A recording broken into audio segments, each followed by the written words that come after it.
1 കൊരിന്തോസ് 12 അധ്യായം. പരിശുദ്ധാത്മാവിൻ്റെ ദാനങ്ങൾ. സഹോദരരെ, നിങ്ങൾ ആത്മീയ ദാനങ്ങളെക്കുറിച്ച് അറിവുള്ളവരായിരിക്കണമെന്ന് ഞാൻ ആഗ്രഹിക്കുന്നു. നിങ്ങൾ വിജാതീയരായിരുന്നപ്പോൾ സംസാരശേഷിയില്ലാത്ത വിഗ്രഹങ്ങളുടെ അടുത്തേക്ക് അബദ്ധസഞ്ചാരം ചെയ്തിരുന്നത് ഓർക്കുന്നുണ്ടല്ലോ. ദൈവാത്മാവ് മുഖേന സംസാരിക്കുന്നവരാരും യേശു ശപിക്കപ്പെട്ടവനാണ് എന്ന് ഒരിക്കലും പറയുകയില്ലെന്നും യേശു കർത്താവാണ് എന്ന് പറയാൻ പരിശുദ്ധാത്മാവ് മുഖേനയല്ലാതെ ആർക്കും സാധിക്കുകയില്ല എന്നും നിങ്ങൾ ഗ്രഹിക്കണമെന്ന് ഞാൻ ആഗ്രഹിക്കുന്നു. ദാനങ്ങളിൽ വൈവിധ്യമുണ്ടെങ്കിലും ആത്മാവ് ഒന്നു തന്നെ. ശുശ്രൂഷകളിൽ വൈവിധ്യമുണ്ടെങ്കിലും കർത്താവ് ഒന്നു തന്നെ. പ്രവൃത്തികളിൽ വൈവിധ്യമുണ്ടെങ്കിലും എല്ലാവർക്കും എല്ലാറ്റിലും പ്രചോദനം നൽകുന്ന ദൈവം ഒന്നു തന്നെ. ഓരോരുത്തരിലും ആത്മാവ് വെളിപ്പെടുന്നത് പൊതു നന്മയ്ക്ക് വേണ്ടിയാണ്. ഒരേ ആത്മാവ് തന്നെ ഒരാൾക്ക് വിവേകത്തിൻ്റെ വചനവും മറ്റൊരാൾക്ക് ജ്ഞാനത്തിൻ്റെ വചനവും നൽകുന്നു. ഒരേ ആത്മാവ് തന്നെ ഒരുവന് വിശ്വാസവും വേറൊരുവന് രോഗശാന്തിക്കുള്ള വരവും നൽകുന്നു. ഒരുവന് അത്ഭുതങ്ങൾ പ്രവർത്തിക്കാൻ ശക്തിയും മറ്റൊരുവന് പ്രവചിക്കാൻ വരവും, വേറൊരുവന് ആത്മാക്കളെ വിവേചിച്ചറിയാൻ കഴിവും, വേറൊരുവന് ഭാഷാവരവും, വേറൊരുവന് വ്യാഖ്യാനത്തിനുള്ള വരവും അതേ ആത്മാവ് തന്നെ നൽകുന്നു. തൻ്റെ ഇച്ഛയ്ക്കൊത്ത് ഓരോരുത്തർക്കും പ്രത്യേക ദാനങ്ങൾ നൽകുന്ന ഒരേ ആത്മാവിൽ തന്നെ പ്രവൃത്തിയാണ് ഇതെല്ലാം. ഒരു ശരീരം, പല അവയവങ്ങൾ. ശരീരം ഒന്നാണെങ്കിലും അതിൽ പല അവയവങ്ങളുണ്ട്. അവയവങ്ങൾ പലതെങ്കിലും അവയെല്ലാം ചേർന്ന് ഏക ശരീരമായിരിക്കുന്നു. അതുപോലെ തന്നെയാണ് ക്രിസ്തുവും. നമ്മളെല്ലാവരും ഒരേ ആത്മാവിൻ്റെ ഏക ശരീരമാകാൻ ജ്ഞാനസ്നാനമേറ്റു. യഹൂദരെന്നോ ഗ്രീക്കുകാരെന്നോ അടിമകളെന്നോ സ്വതന്ത്രരെന്നോ ഭേദം കൂടാതെ ഒരേ ആത്മാവിനെ പാനം ചെയ്യാൻ എല്ലാവർക്കും സാധിച്ചു.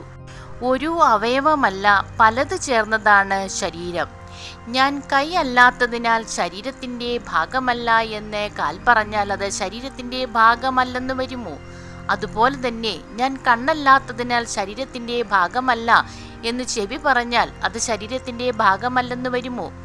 ശരീരം ഒരു കണ്ണു മാത്രമായിരുന്നെങ്കിൽ ശ്രവണം സാധ്യമാകുന്നതെങ്ങനെ? ശരീരം ഒരു ചെവി മാത്രമായിരുന്നെങ്കിൽ ഘ്രാണം സാധ്യമാകുന്നതെങ്ങനെ? എന്നാൽ ദൈവം സ്വന്തം ഇഷ്ടമനുസരിച്ച് ഓരോ അവയവവും ശരീരത്തിൽ ക്രമപ്പെടുത്തിയിരിക്കുന്നു. എല്ലാം കൂടെ ഒരു അവയവമായിരുന്നെങ്കിൽ ശരീരം എവിടെയാകുമായിരുന്നു? ഇപ്പോഴാകട്ടെ പല അവയവങ്ങളും ഒരു ശരീരവുമാണുള്ളത്. കണ്ണിന് കൈയോട് എനിക്ക് നിന്നെക്കൊണ്ട് ആവശ്യമില്ല എന്നോ തലയ്ക്ക് കാലിനോട് എനിക്ക് നിന്നെക്കൊണ്ട് ഉപയോഗമില്ല എന്നോ പറയുക സാധ്യമല്ല. നേരെ മറിച്ച് ദുർബലങ്ങളെന്ന് കരുതപ്പെടുന്ന അവയവങ്ങളാണ് കൂടുതൽ ആവശ്യമായിരിക്കുന്നത്. മാന്യങ്ങളെന്ന് കരുതപ്പെടുന്ന അവയവങ്ങൾക്ക് നമ്മൾ കൂടുതൽ മാന്യത കൽപ്പിക്കുകയും ഭംഗി കുറഞ്ഞവയെന്ന് കരുതപ്പെടുന്നവയെ കൂടുതൽ അലങ്കരിക്കുകയും ചെയ്യുന്നു. ഭംഗിയുള്ള അവയവങ്ങൾക്ക് ഇവയൊന്നും ആവശ്യമില്ല. ദൈവമാകട്ടെ അപ്രധാനങ്ങളായ അവയവങ്ങൾക്ക് കൂടുതൽ പ്രാധാന്യം ലഭിക്കത്തക്ക വിധം ശരീരം സംവിധാനം ചെയ്തിരിക്കുന്നു. അത് ശരീരത്തിൽ ഭിന്നിപ്പുണ്ടാകാതെ അവയവങ്ങൾ പരസ്പരം തുല്യ ശ്രദ്ധയോടെ വർത്തിക്കേണ്ടതിന് തന്നെ. ഒരു അവയവം വേദന അനുഭവിക്കുമ്പോൾ എല്ലാ അവയവങ്ങളും വേദന അനുഭവിക്കുന്നു. ഒരു അവയവം പ്രശംസിക്കപ്പെടുമ്പോൾ എല്ലാ അവയവങ്ങളും സന്തോഷിക്കുന്നു. നിങ്ങൾ ക്രിസ്തുവിൻ്റെ ശരീരവും ഓരോരുത്തരും അതിലെ അവയവങ്ങളുമാണ്. ദൈവം സഭയിൽ ഒന്നാമത് അപ്പോസ്തലന്മാരെയും രണ്ടാമത് പ്രവാചകന്മാരെയും മൂന്നാമത് പ്രബോധകരെയും തുടർന്ന് അത്ഭുത പ്രവർത്തകർ, രോഗശാന്തി നൽകുന്നവർ, സഹായകർ, ഭരണകർത്താക്കൾ, വിവിധ ഭാഷകളിൽ സംസാരിക്കുന്നവർ എന്നിവരെയും നിയമിച്ചിരിക്കുന്നു. എല്ലാവരും അപ്പോസ്തോലരോ, എല്ലാവരും പ്രവാചകരോ, എല്ലാവരും പ്രബോധകരോ, എല്ലാവരും അത്ഭുത പ്രവർത്തകരോ, എല്ലാവർക്കും രോഗശാന്തിക്കുള്ള വരങ്ങളുണ്ടോ? എല്ലാവരും വിവിധ ഭാഷകളിൽ സംസാരിക്കുന്നുണ്ടോ? എല്ലാവരും വ്യാഖ്യാനിക്കുന്നുണ്ടോ?